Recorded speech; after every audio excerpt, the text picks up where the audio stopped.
Bonjour à tous, ici Stéphane Bonneau et bienvenue sur Goodberry. Goodberry Podcast, c'est une conversation avec des personnes inspirantes résidant en Berry pour évoquer leur parcours, leurs belles réussites ou leurs difficultés et plus largement l'organisation de leur quotidien. On évoque des anecdotes pour que chacun d'entre nous puisse retenir un conseil, une philosophie, voire une inspiration. Et ces invités viennent d'horizons multiples comme le business, la culture ou le sport, avec toujours le Berry comme point commun. Une fois n'est pas coutume, j'ai le plaisir de recevoir non pas un invité, mais deux invités, avec Nicolas Guillemin et Jérôme Besmoulin, les deux dirigeants de Lavox, une blanchisserie industrielle de Déol dans l'Indre. Cette entreprise familiale, qui a plus de 70 ans, a été rachetée par les deux beaux-frères en mars 2020, en début de pandémie, et il me paraissait intéressant de comprendre comment on dynamisait une organisation quasi industrielle, avec une direction à deux têtes, et en plus reprise en pleine crise. D'autant plus que les personnalités et les compétences des deux dirigeants sont différentes, issus de la grande distribution avec profil commercial pour l'un, et des RH avec profil gestionnaire pour l'autre. On a parlé de partage des rôles, de communication, de la nécessité de trouver de nouveaux marchés suite à la crise sanitaire. On a évoqué également la culture d'entreprise, la transparence comme clé de la cohésion sociale, sans oublier bien sûr le Berry. Bref, un épisode qui illustre l'entreprise avec des exemples et des anecdotes de terrain. Autour de deux nouveaux dirigeants volontaristes, je laisse donc place à ma conversation avec Nicolas Guillemin et Jérôme Besmoulin. Goodberry, c'est parti. Bonjour Nicolas. Bonjour. Bienvenue sur Goodberry. Je suis ravi de vous accueillir sur le podcast. Merci, ravi également. On est donc chez Lavox. Tout à fait. C'est une entreprise familiale ? C'est ça, donc c'est une entreprise familiale que j'ai rachetée donc avec Jérôme Besmoulin le 15 mars 2020. Donc à monsieur et madame Béguet, mes beaux-parents. Donc voilà. Vous faisiez quoi avant ? Donc moi, j'ai fait 10 ans que je suis dans la blanchisserie. Donc j'ai occupé tous les postes de la blanchisserie, que ce soit commercial, logistique, maintenance, production. Mais ici ? À Déol, ouais. À Déol, ouais. J'ai connu qu'un métier dans la blanchisserie, enfin qu'un endroit dans la blanchisserie, c'est à Déol. Avant, j'étais issu de la grande distribution. J'ai travaillé à Géant Casino pour le groupe Géant Casino, donc sur deux sites, à Limoges et Angoulême. En tant que chef de rayon et chef de secteur.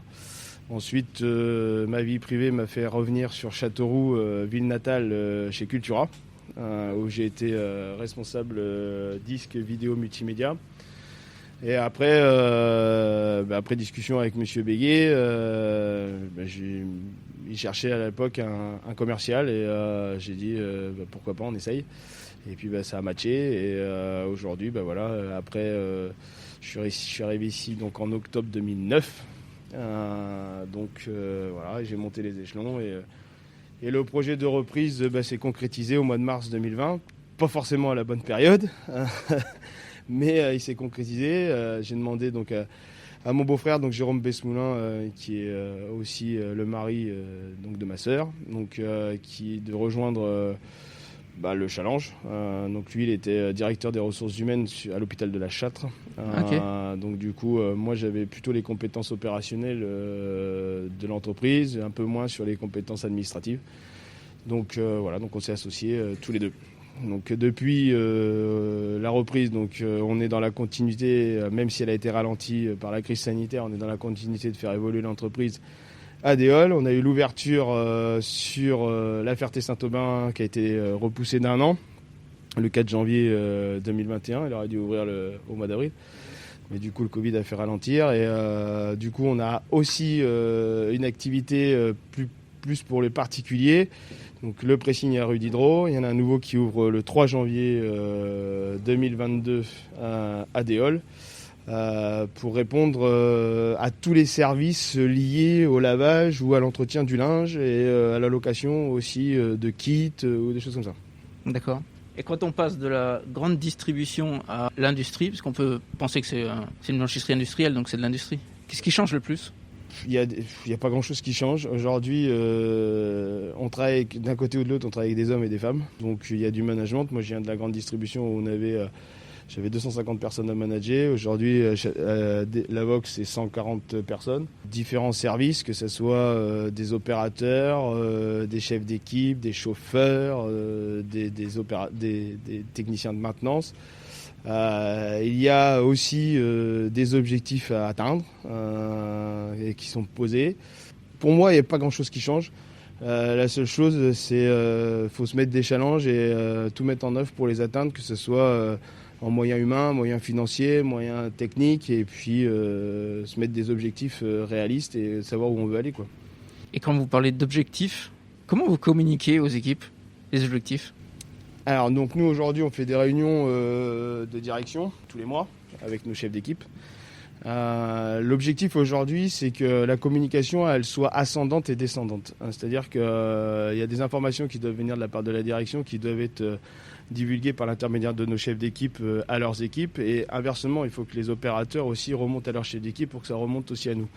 Aujourd'hui il est clair, et c'est notre ligne avec Jérôme, c'est que c'est pas nous qui devons décider d'où on veut aller, quoi. Il faut y aller tous ensemble.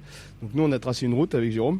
On met tous les moyens pour continuer cette route en prenant les idées du terrain, parce que c'est les personnes qui sont sur le terrain qui peuvent nous remonter des informations très importantes que nous on ne peut pas forcément voir. C'est-à-dire ?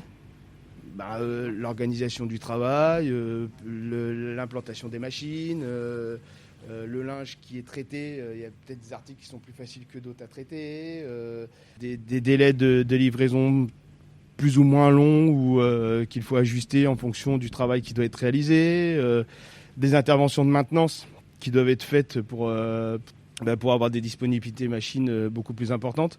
Donc aujourd'hui, Jérôme et moi, nous on essaie d'écrire de tracer une ligne, mais par contre tout le monde doit apporter son expérience, son besoin, à ce que cette ligne elle continue à avancer. Après nous, si on doit prendre quelques virages, on les prend, mais tout est explicable, quoi. Quand vous prenez des responsabilités dans l'entreprise, Quelles sont les premières mesures que vous prenez ? La première chose, c'est de savoir si ce qu'on demande c'est réalisable.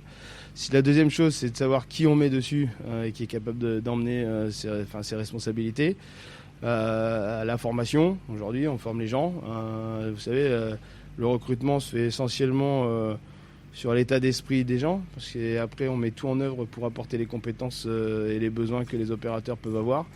Mais clairement aujourd'hui est-ce qu'on a assez de compétences à mettre en face le travail.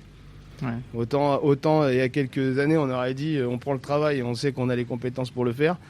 Aujourd'hui on a depuis un an on a rechangé un peu notre position où on a beaucoup de travail, on a beaucoup de demandes, mais on n'est pas forcément capable de mettre 100% des compétences en face, donc on réfléchit un peu plus à comment on va faire les choses. Il y a une chose qui m'intéresse, c'est est-ce que vous avez des trucs pour le recrutement ? Comment ça se passe ici ? Non, nous, aujourd'hui, effectivement, on est surtout sur du savoir-être. Clairement, cet été, on a recruté une 40aine de personnes. Le premier critère, effectivement, ça va être surtout le savoir-être. On est en équipe, donc les personnes commencent soit le matin à 5h, soit peuvent terminer le soir à 21h. Donc effectivement, aujourd'hui, on va être sur un process qu'on va être capable d'apprendre, clairement, parce que les personnes vont arriver. Au début, on va les mettre sur des postes plutôt basiques, de façon à ce qu'elles puissent être accompagnées pour effectivement leur expliquer comment on fonctionne.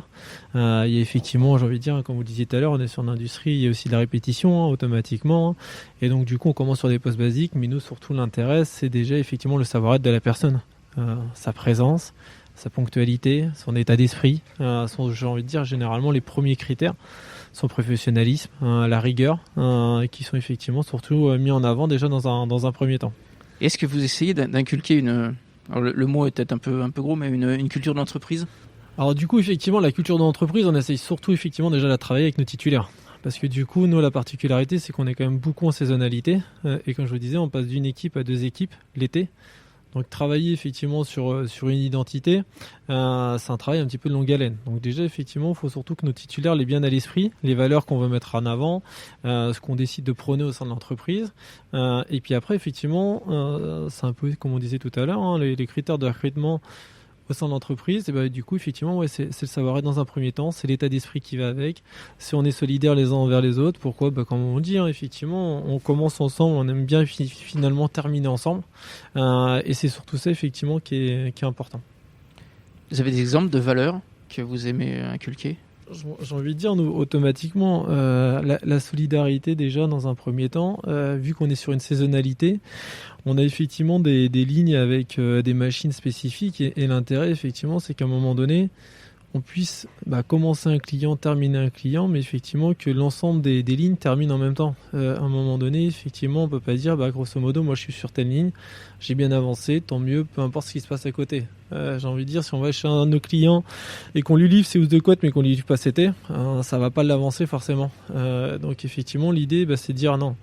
On est là, on commence ensemble, on finit ensemble, parce qu'aujourd'hui, effectivement, c'est peut-être eux qui ont besoin, mais demain, ça peut être vous qui ayez besoin, effectivement, demain soir, si effectivement il y a un souci technique.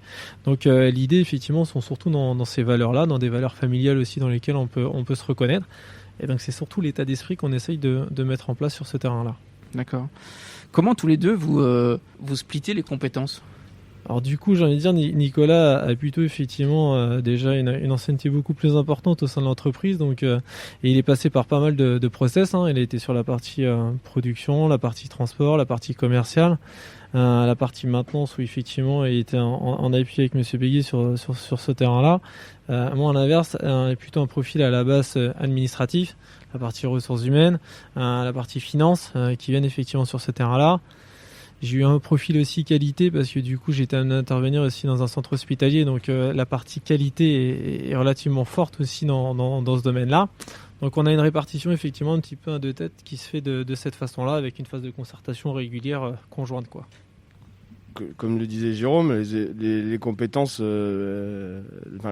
avant tout c'est l'état d'esprit. Après la compétence, on a mis en place des tuteurs au sein de l'entreprise pour accompagner les nouveaux entrants, pour faire monter en compétences les gens qui sont là déjà depuis quelques années et qui veulent peut-être évoluer sur des postes un peu différents ou parallèles à ce qu'ils peuvent faire aujourd'hui, peut-être améliorer aussi la qualité de vie au travail.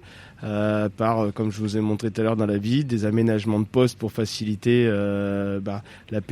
pour faciliter le travail, pour éviter comme c'est souvent des gestes répétitifs, pour éviter la pénibilité. C'est également aujourd'hui ce qu'on voudrait inculquer, c'est le bien-être au travail pour la satisfaction de nos clients.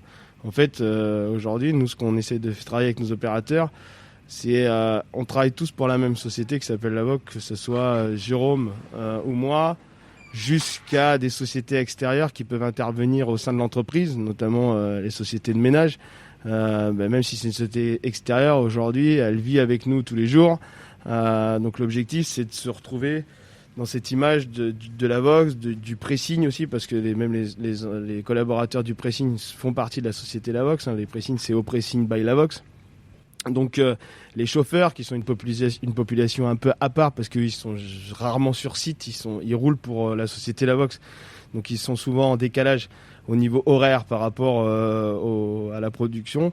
Mais aujourd'hui, voilà, on essaye de créer, de développer des compétences, de mettre les gens en fonction de ce qu'ils aiment faire, où ils peuvent apporter un plus pour l'entreprise et où ils peuvent s'apporter aussi un plus à eux. Quelqu'un qui se sent bien dans son poste de travail, il va s'épanouir, apporter des idées, des choses que nous, on n'aurait pas forcément pensé. Faire venir d'autres gens de l'extérieur qui, viens travailler à la Vox, ça se passe, c'est un métier répétitif, mais par contre, on travaille dans la bonne humeur. Voilà ce que nous, on cherche aujourd'hui à inculquer. On n'a pas un métier passionnant. Par contre, à nous, on fait tout pour le rendre passionnant d'une autre manière, quoi. On est dans un métier répétitif, mais on fait tout pour le rendre passionnant. On fait des journées de cohésion. On a fait notre repas d'entreprise il y a quelques semaines avec la production. Vendredi dernier, on a fait le repas avec notre équipe chauffeur. Le 23 décembre, on va faire un repas avec notre équipe de la Ferté-Saint-Aubin. Voilà, on a prévu une journée cohésion d'entreprise au mois de mars l'année prochaine. C'est sur quel thème, la cohésion d'équipe ? Alors, pour l'instant, on va pas le dire parce que c'est confidentiel. On sait le lieu et sur quel thème. Ça sera un jeu avec une balle. Ok. Quel est l'avantage et quel est l'inconvénient d'avoir une direction à deux têtes ? C'est très bien. Alors, c'est très bien pourquoi ? Déjà, aujourd'hui, on a deux tempéraments différents. il y a un calme et un excité, entre guillemets. Non, ce qui est très bien, c'est qu'aujourd'hui, on est acteurs chacun de notre côté, comme disait Jérôme, moi plutôt sur la partie opérationnelle, lui sur plutôt la partie administrative. Et le fait d'avoir une entreprise quand même... Aujourd'hui, on est dans une entreprise à taille intermédiaire quand même, donc et avec des sites, avec des interventions qui peuvent être sur plusieurs sites. Donc, quand vous êtes sur des interventions à plusieurs sites, c'est intéressant quand même d'être à deux têtes. Nous, alors pour être à deux têtes, il faut être très complice. Aujourd'hui, clairement, avec Jérôme, on se connaît depuis très longtemps. On est très complices dans la vie privée comme dans la vie professionnelle. Ça se ressent énormément aussi dans la vie professionnelle. Donc toutes les décisions aujourd'hui, quand c'est sur des décisions managériales, Jérôme réfléchit et on se met tous les matins, on fait des concertations tous les matins au café sur les choix, sur les stratégies que l'on doit prendre au jour le jour. Franchement, je suis très content qu'il ait rejoint cette aventure parce que c'était à ma demande. J'ai eu peur au début, parce que le Covid a été quand même compliqué pour nous, pour l'entreprise. Et je me suis dit, il était quand même heureux dans un métier administratif où il finissait à l'heure, il commençait à l'heure. Aujourd'hui, c'est pas le cas, mais on travaille pour nous. Les résultats sont payants. On sent un climat social meilleur. On a une très forte demande de clientes, comme on a connu il y a quelques années, mais là, cette année, ça redevient encore un peu plus important. Qu'il faut pour être dirigeant à deux têtes, c'est complicité et surtout de la concertation. Et quand on écoute nos collaborateurs, tout le monde le dit, qu'aujourd'hui, on fait un bon binôme, quoi. Donc si Jérôme veut rajouter des choses, fais-toi plaisir. Non, effectivement, pour rejoindre effectivement ce que disait Nicolas, on a vraiment effectivement chacun notre domaine de compétences. Hein. Ça veut pas dire que finalement, du coup, l'autre ne sait pas ce qui se passe sur la partie de l'autre, hein, parce qu'effectivement, on a tout le temps effectivement c'est des prises de décision où finalement on se réunit tous les deux effectivement par rapport à ça. Mais c'est-à-dire que finalement, on a chacun notre domaine de compétences. On sait ce qui se passe sur le domaine de compétences de l'autre, hein, mais on a entre guillemets nos prérogatives qui font qu'on a plus de sensibilité sur celle qu'on est. Et puis effectivement, ça permet aussi d'avoir un autre point de vue, clairement, parce qu'à un moment donné, effectivement, c'est un petit peu ça aussi le risque, hein, c'est que quand on prend une décision seule, j'ai envie de dire, c'est peut-être pas forcément la bonne, alors que finalement, lorsqu'on a plusieurs avis, du coup, on peut avoir un regard différent. Et du coup, ça peut être ça aussi l'intérêt, c'est qu'on mêle un petit peu de l'opérationnel à l'administratif. Parce qu'effectivement, le regard administratif est une chose, le regard opérationnel en est une autre et vice-versa. Donc c'est ça aussi l'intérêt par rapport à ça, quoi. Vous avez appris l'un de l'autre ? Je pense qu'on a appris, je pense qu'on n'a pas fini d'apprendre, clairement, j'ai envie de dire, hein, c'est des choses qu'on vit au quotidien, comme on apprend aussi de nos collaborateurs, comme on apprend effectivement de nos nouveaux entrants effectivement au sein de l'entreprise. On a des nouvelles personnes qui sont arrivées dans l'entreprise, qui viennent avec des idées, on en a d'autres qui vont arriver, qui vont nous apporter aussi effectivement ça. Et c'est ce qui permet aussi à l'entreprise d'avancer, clairement. J'ai envie de dire, comme on essaye de le dire à chacun, tout le monde apporte sa pierre à l'édifice. Et effectivement, il y a rien de péjoratif dans tout ça, mais ça commence effectivement dès l'opérateur, sur un travail simplement d'engagement. Et il y a des choses effectivement qu'on ne peut pas voir ou qu'on ne voit pas, et qui peuvent permettre effectivement d'améliorer les choses. Et j'ai envie de dire, effectivement, ça part de là aussi pour, entre guillemets, faciliter le travail, l'améliorer, être à l'écoute de ses collaborateurs pour faire en sorte effectivement que ça se passe le mieux possible au sein de l'entreprise. Et vous, avant de rejoindre la Vox, vous faisiez quoi ?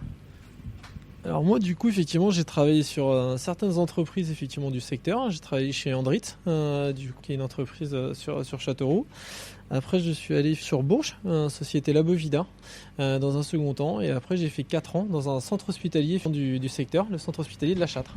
Où là, du coup, effectivement, j'avais la gestion des affaires médicales, mais également aussi de l'ensemble du personnel, où on est autour de 450 à 500 personnes. Ouais. Et de tous ces postes-là, qu'est-ce que vous avez retenu de plus important, qui vous sert aujourd'hui ? Il y a véritablement des postes où j'étais axé plutôt sur la formation, d'autres où j'avais une vision plutôt transversale sur le recrutement, sur la partie globale de l'entreprise. Après, effectivement, si je prends le centre hospitalier, du coup, on était sur un autre secteur, on était sur, entre guillemets, une autre loi, hein, parce que du coup, on était sur l'administratif, hein, on était sur du domaine public. Donc du coup, effectivement, c'était une autre rigueur, hein, avec certaines process, un certain, entre guillemets, du coup démarche qualité qui était beaucoup plus marquée, voilà, sur ce terrain-là. Et puis aujourd'hui, la différence, c'est aussi la prise de décision. C'est-à-dire qu'à un moment donné, effectivement, on est acteur de ce qu'on fait, de ce qu'on met en place. La responsabilité, on ne peut pas dire, entre guillemets, grosso modo, si ça ne marche pas, c'est la faute d'eux. Parce que grosso modo, on est le premier fautif si ça ne marche pas. Parce que du coup, c'est nous, effectivement, qui avons les cartes entre les mains. Et donc, c'est surtout ça l'intérêt. C'est-à-dire qu'aujourd'hui, effectivement, moi, avec le recul que je peux en avoir, c'était un petit peu, effectivement, ce qui m'a fait m'orienter lorsque j'étais effectivement sur des domaines publics, privés. C'est surtout cette prise de décision où à un moment ou à un autre on peut aller jusqu'au bout des choses, jusqu'au bout effectivement de ses idées. Et plus rapide peut-être, non ? Comment ? Et plus rapide ?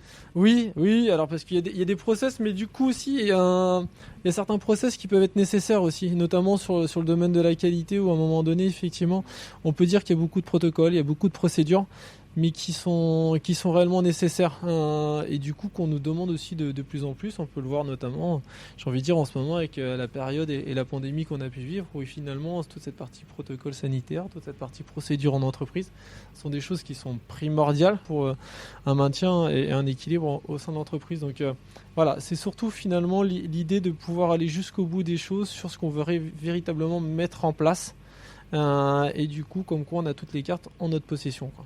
Et vous parliez de crise sanitaire. Dès que vous avez su pour la crise sanitaire, dans quel état d'esprit vous êtes ? Alors du coup, je pense que, comme le disait Nicolas, effectivement, en préambule, nous ça a été aussi le moment de la reprise, quand on a repris l'entreprise. J'ai envie de dire, tout de suite, on a été mis un petit peu dans le grand bain et mis à rude épreuve, parce qu'on a commencé effectivement tout de suite par une crise sanitaire, j'ai envie de dire, sans précédent. Ouais. Donc du coup, il faut dès le départ se retrousser les manches et sur toute cette partie-là, mettre en place déjà des choses en place. Des protocoles. Des protocoles, effectivement des procédures. Comment effectivement on a mis aussi un PCA. Je pense que Nicolas il pourra en dire un petit peu plus sur ce terrain-là. Donc les collaborateurs venaient travailler. Oui, alors du coup on a eu quand même une baisse forte. Pour vous donner juste un ordre d'idée, le mois d'avril 2020, on a fait 44 tonnes sur le mois. Alors que si je prends effectivement les tonnages qu'on fait actuellement, on est sur 20 tonnes par jour. Donc grosso modo, ça correspond finalement à 2 jours de travail. Mais après, du coup, on est parti sur des choses qu'on connaissait pas. La partie activité partielle, l'aide au paiement, les exonérations, monter effectivement différents projets, différents dossiers pour essayer d'avancer sur certaines choses. Après, ça nous a permis aussi de retravailler ce qu'on n'avait pas forcément le temps de faire aussi en amont, c'est toutes les grosses dépenses de l'entreprise pour effectivement mieux analyser effectivement toute cette partie bilan. Donc voilà, ça nous a permis aussi de travailler des choses un peu plus en profondeur, mais effectivement ça a été un peu délicat aussi parce que socialement quand même, il faut aller accompagner les collaborateurs, leur expliquer ce qu'il en était. C'est quelque chose qui a duré plutôt long parce que du coup il y a plusieurs vagues. J'ai envie de dire celle qui était particulièrement aussi, c'était la deuxième partie sur la fin d'année effectivement 2020 où du coup dès début novembre du coup on est reparti sur une deuxième vague avec la fermeture effectivement des hôtels-restaurants alors qu'on commençait à retrouver une activité correcte de notre côté, quoi. Et lors de la première vague, quel est votre axe de communication envers les équipes ? Du coup, ça a été effectivement délicat parce que ça a commencé d'abord par la fermeture des écoles. Les premiers parents qui se mettaient effectivement en activité partielle et du coup qui pouvaient faire directement les démarches. Il y avait les personnes vulnérables aussi qui pouvaient se déclarer directement par l'intermédiaire de la CPM en personnes vulnérables et pas venir travailler. Donc nous déjà aussi, ça a été déjà de retrouver finalement une activité avec certaines personnes volontaires, expliquer un petit peu le pourquoi du comment, les nouvelles règles au sein de l'entreprise, parce que du coup tout ce qui avait changé par rapport aux mises en place, notamment par rapport à ça, j'ai envie de dire, tous les gestes barrières, la distanciation, les modifications qu'on a fait aussi au sein de l'entreprise pour respecter un petit peu tout ça. Donc il y a eu pas mal de travail de communication, mais un travail de communication différent, parce que du coup on avait l'habitude aussi de faire des réunions ateliers et de passer effectivement une information plutôt commune. Et donc là du coup finalement on procédait différemment, plutôt par l'intermédiaire des chefs d'équipe, et des petits tableaux qui ont été mis à l'affichage de façon à pouvoir communiquer en alliant support écrit et puis effectivement la communication orale. Du coup il y a pas mal d'aspects comme ça. Et puis après, nous, on a eu pas mal de salariés où on les avait régulièrement au téléphone, clairement, pour leur indiquer comment ça se passait, comment ça allait, leur retour à l'entreprise, comment ça allait se traduire, comment on allait pouvoir les accompagner effectivement là-dessus. On essayait de faire tourner aussi les personnes, parce que du coup, tout le monde ne venait pas travailler en même temps. Certains pouvaient effectivement être 1 à 2 semaines pour venir travailler. Donc voilà, il y a eu tout un apprentissage sur ce terrain-là et puis une mise en place qui a été faite. Vous avez senti une cohésion des équipes Alors du coup, c'était un petit peu particulier parce que chacun avait des situations personnelles différentes. Voilà, entre la personne qui est vulnérable, la personne qui doit garder ses enfants parce que du coup son mari travaille, la personne qui peut pas entre guillemets avoir sa nounou. Voilà, il y avait pas mal ou les personnes célibataires. Donc il y avait les situations étaient vraiment atypiques. Il y avait des personnes aussi du coup par rapport un petit peu à leur état de santé, pour avoir aussi des inquiétudes par rapport à la reprise, par rapport à tout ça. Donc les situations étaient vraiment particulières et propres un petit peu à chaque personne. Nous, on était surtout là pour repréciser le cadre de l'entreprise, comment ça se passait, nos obligations aussi par rapport à ça, parce que demain aussi, il faut avoir à l'état d'esprit, à l'esprit qu'on peut être aussi saisi pour aider certains domaines, comme le domaine hospitalier, qui pourrait avoir des difficultés pour le traitement de leur linge et ainsi de suite, et que du coup, on aurait pu être saisi sur ce terrain-là. Donc, c'est aussi pour rappeler un petit peu les règles, le contexte, la solidarité aussi qu'on pouvait être amené à avoir. Bon, la solidarité, on l'a eu.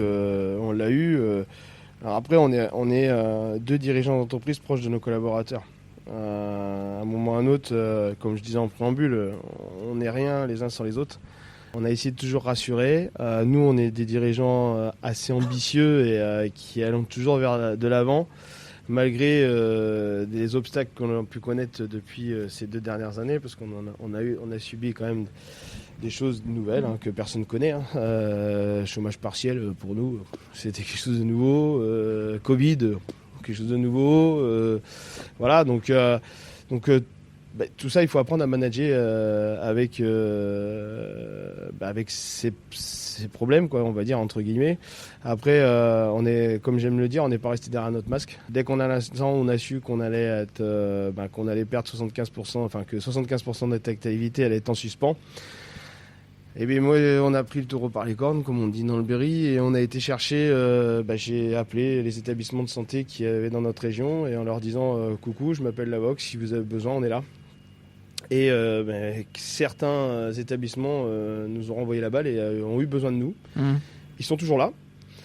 Et la seule fierté aujourd'hui que je peux retenir de ces 2 dernières années, c'est qu'on a mis un pied dans le marché de la santé qui va nous permettre de travailler différemment avec nos collaborateurs, parce que ça va nous permettre d'avoir moins de saisonnalité. Parce que l'activité santé, ça va être beaucoup plus linéaire. Donc ça va permettre de créer un noyau dur beaucoup plus important au niveau de CDI ou de gens qui avec une expérience plus importante dans l'entreprise. Ce qui nous permettra de limiter le recrutement, on va dire, saisonnier à la va-vite, où comme cette année, il a fallu recruter 80 personnes en un mois. Donc pas le temps de former, ou mal former plutôt, etc. Donc l'objectif, du coup, ça nous a permis de s'ouvrir sur des marchés de santé qui aujourd'hui sont toujours là et où on est sollicité, où on ne l'était pas forcément hier. Et on est avant le Covid, on était 86 CDI. Après le Covid, on est toujours 80. Enfin, il y avait 86 CDI à la reprise. Maintenant, on est beaucoup plus parce que l'activité est repartie plutôt bien. Et ça, c'est la bonne chose. Et il y a de nouvelles personnes qui ont intégré l'entreprise, qui apportent des nouvelles choses. Voilà, il y a des choses maintenant, on va dire. Alors, on va voir ce qui va se passer demain, parce qu'on ne sait pas où on retourne. Mais voilà, solidarité d'équipe a été plutôt bonne. Les gens avaient envie de travailler. Donc, comme disait Jérôme, on communiquait de façon soit téléphone avec les opérateurs, soit par l'intermédiaire des chefs d'équipe pour éviter les regroupements, etc., etc. On a adapté les postes dans l'entreprise.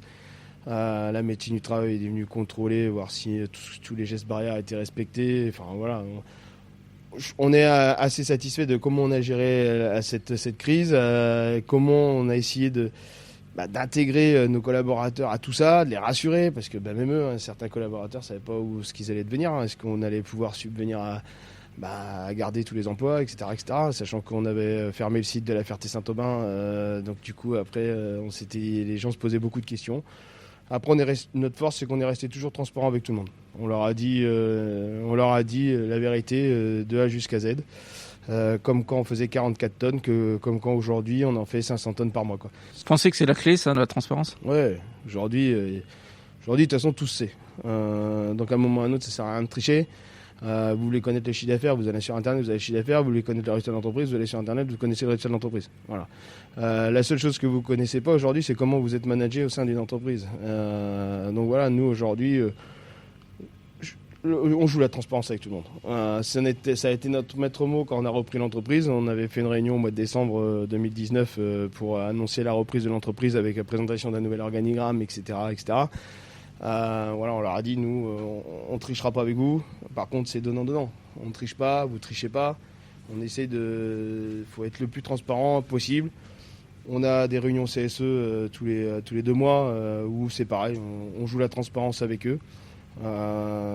Et je pense qu'en effet, oui, c'est une des clés de l'amélioration sociale de l'entreprise. Et ça m'intéresse quand vous présentez le nouveau projet de l'entreprise aux collaborateurs. L'état d'esprit, c'est quoi ? C'est extrêmement sérieux ou plutôt amical ou... Après, aujourd'hui, nous voilà, ce qu'on aime, c'est qu'on travaille dans un esprit jovial.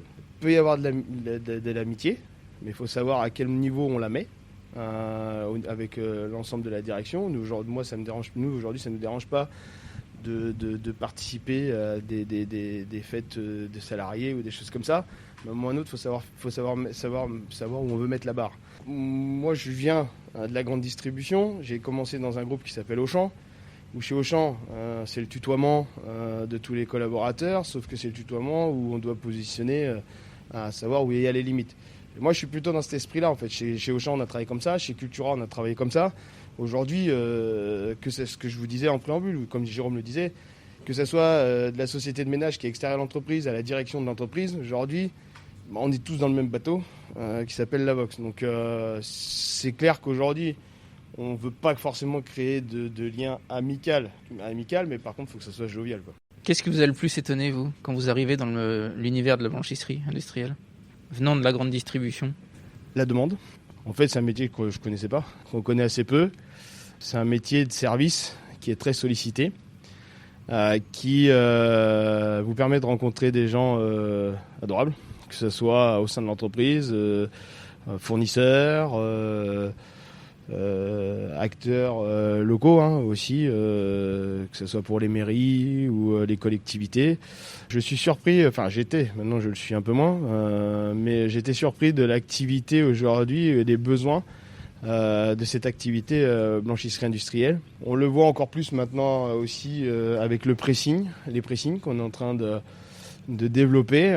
L'activité pressing se perdait ou était une image vieillissante. Ouais, vieillotte, ouais. Nous aujourd'hui on est en train d'essayer de faire quelque chose de, comme on dit, de Jones, avec des prestations style le Uber Eats. On va faire le Uber du pressing. C'est-à-dire je donne mes chemises et elles me sont livrées. Où on vient vous les chercher, on vous les relivre.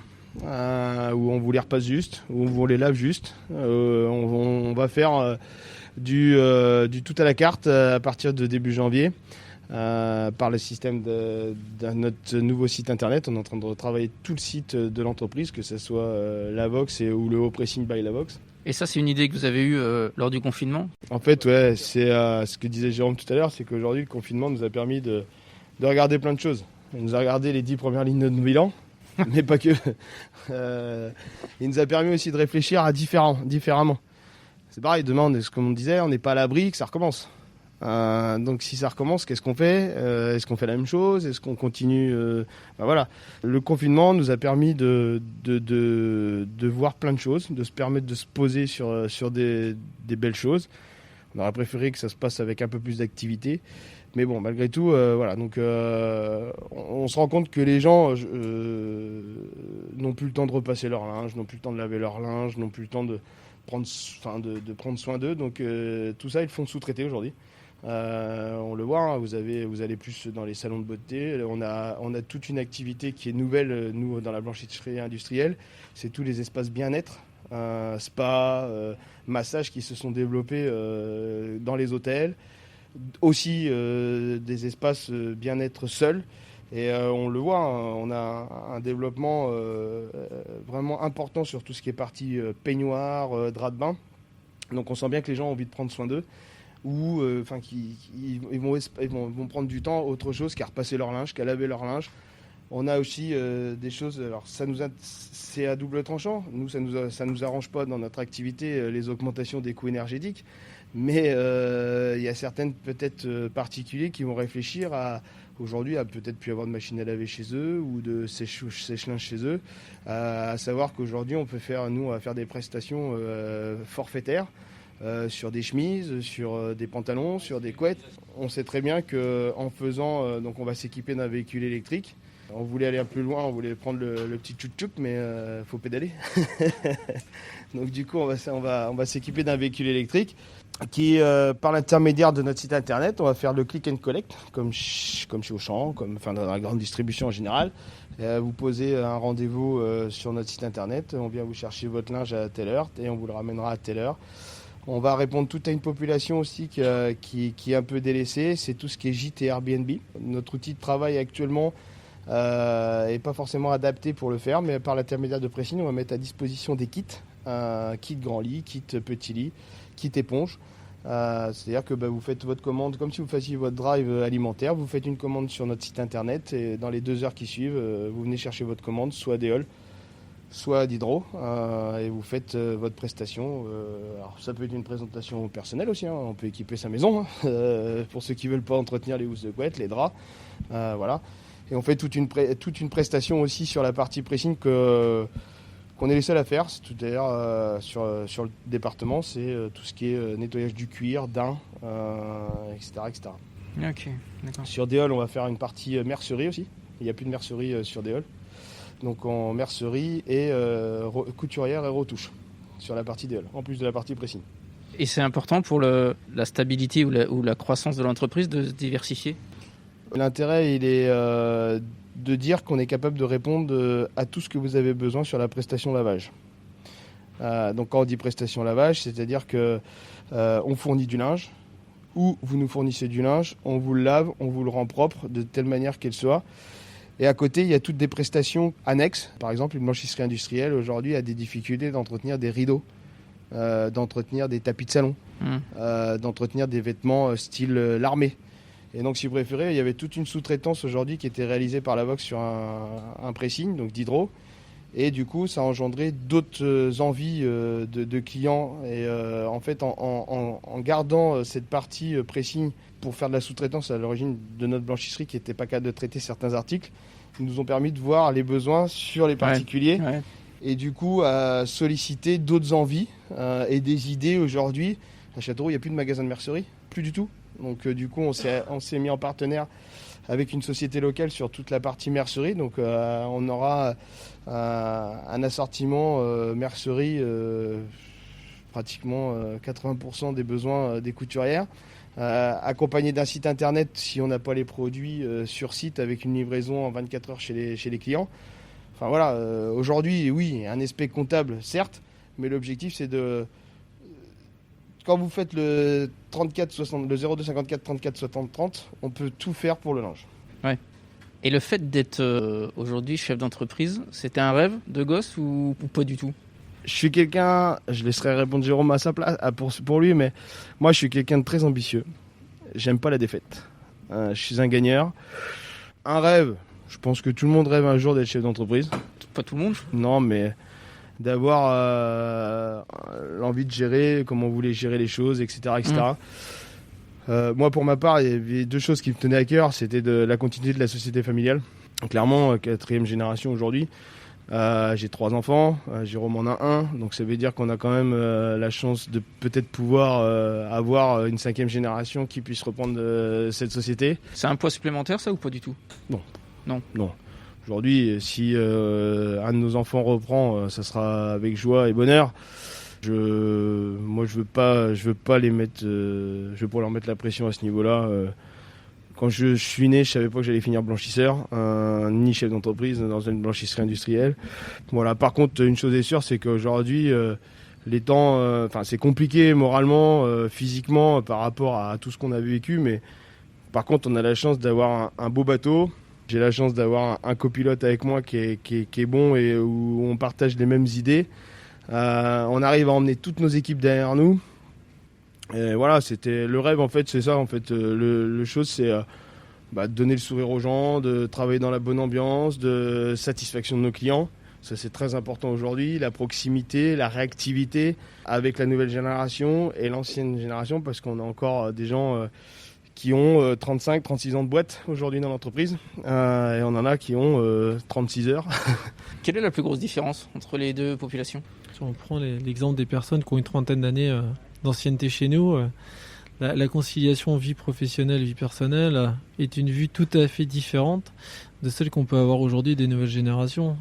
Nous, aujourd'hui, effectivement, on voit qu'il y a des choses très différentes et très disparates sur ce terrain-là, ne serait-ce que même dans l'attitude. On a eu des attitudes qui aujourd'hui n'ont pas fait que de surprendre effectivement la direction, ça surprend les collaborateurs.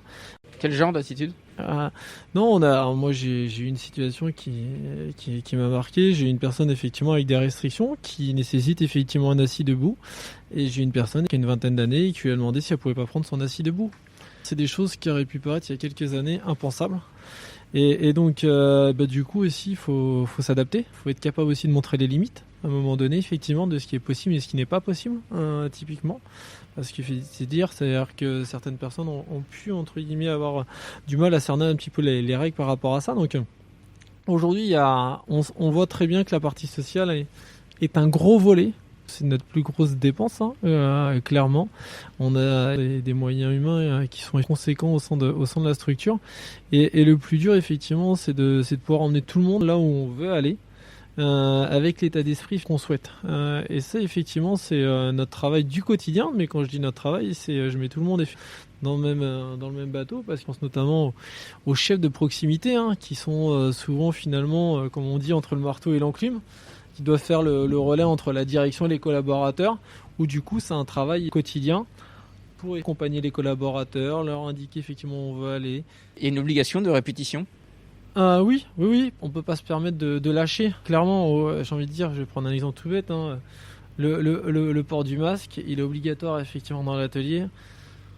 Tous les jours, il y a des rappels sur effectivement sa première imposition. C'est-à-dire que dès l'instant où on l'a imposé, automatiquement, effectivement, au début, on a été obligé de ne pas lâcher sur ce terrain-là. Si vous lâchez une fois, ça y est, c'est fini, quoi. Donc, c'est des choses qui sont importantes et un rôle primordial pour les chefs de proximité qui, eux, sont au quotidien avec leurs équipes et doivent être vigilants sur ce terrain-là. Ces chefs de proximité, vous avez des réunions hebdo ? On a alors il y a des réunions effectivement hebdomadaires. Voilà. Après, il y a pas mal de relations aussi, j'ai envie de dire, durant les journées. Nous, clairement, on n'est pas une journée sans pas descendre dans l'atelier. On est amené à échanger avec eux le matin, on est amené à échanger avec eux l'après-midi. On peut être amené à intervenir effectivement au moment donné quand il y a des périodes de chevauchement aussi, où ils sont tous ensemble, qu'on veut passer certaines informations. Voilà, donc il n'y a pas une journée où on n'a pas d'échange avec, j'ai envie de dire, les chefs de proximité, quoi. Mmh. D'accord. Vous, tous les deux, est-ce que vous avez des moments où vous faites quelque chose d'autre pour vous évader ? Alors, j'ai envie de dire, les moments pour s'évader, pour l'instant, effectivement, on se les bloque surtout samedi, dimanche. Aujourd'hui, du lundi au vendredi, on a un taux de présence, effectivement, dans l'entreprise. Et le week-end, c'est plutôt quoi, sport ? C'est plutôt activité extérieure, oui. Ouais. Prendre l'air, effectivement, sur des choses simples, ou même, effectivement, des activités manuelles, pour ma part. Voilà, ça peut être aussi intéressant. Plutôt de faire autre chose qu'effectivement, du contact social ou autre, ou voir effectivement un environnement différent avec les amis, la famille, qui peuvent être effectivement primordial à l'équilibre de tout ça. Et vous arrivez facilement à splitter les deux ? De pas penser au boulot quand vous faites des bricolages, par exemple ? Oui, ça je vous assure, ça marche bien quand on voit effectivement le temps qu'on y consacre. Qu'on y consacre du lundi au vendredi, voilà, j'ai envie de dire, vous demandez à l'équipe du matin, ils nous voient le matin, vous demandez à l'équipe du soir, ils nous voient le soir. Donc ils savent très bien qu'en termes de disponibilité, il n'y a pas de souci sur ce terrain-là. Donc quand on est sur off, on se met vraiment sur off. Ok. Ouais, même le week-end, nous on partage pas mal de choses le week-end.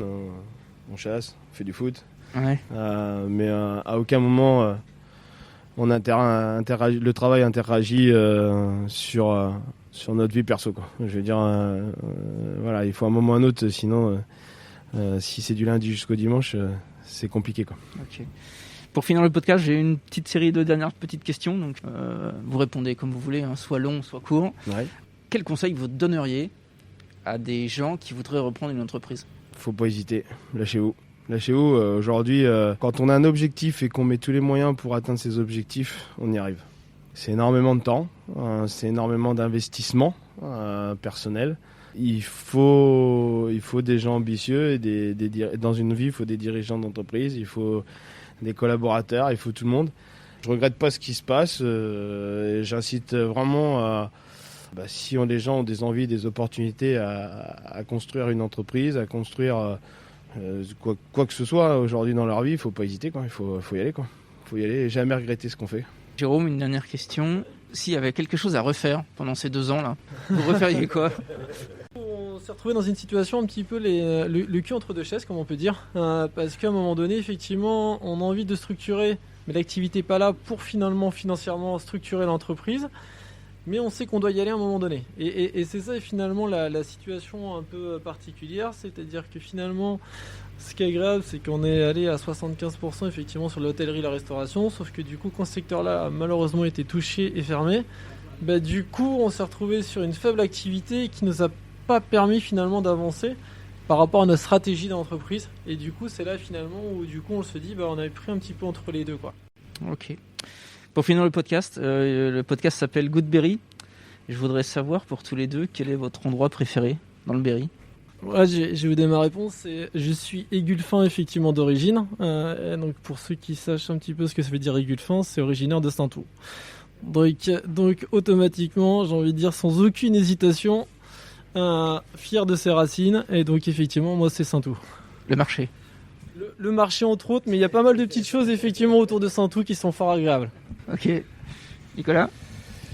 Non, moi c'est le Berry en général. Je suis parti 7 ans, 8 ans à Angoulême, en Charente. Et j'avais eu l'opportunité de continuer ma vie sur Angoulême. Et en fait, voilà, Châteauroux, je suis bien à Châteauroux. Moi j'habite à Ardentes et je trouve qu'il y a de super choses dans le Berry. Et nous on est 2 acteurs participatifs localement. Donc voilà, non, j'adore le Berry, j'adore tout ce qui se fait dans le Berry et vous voyez, on a des opportunités de développement et elles seront faites dans le Berry. Ouais, super. Bon, merci beaucoup à tous les deux en tout cas. Merci à vous. Merci.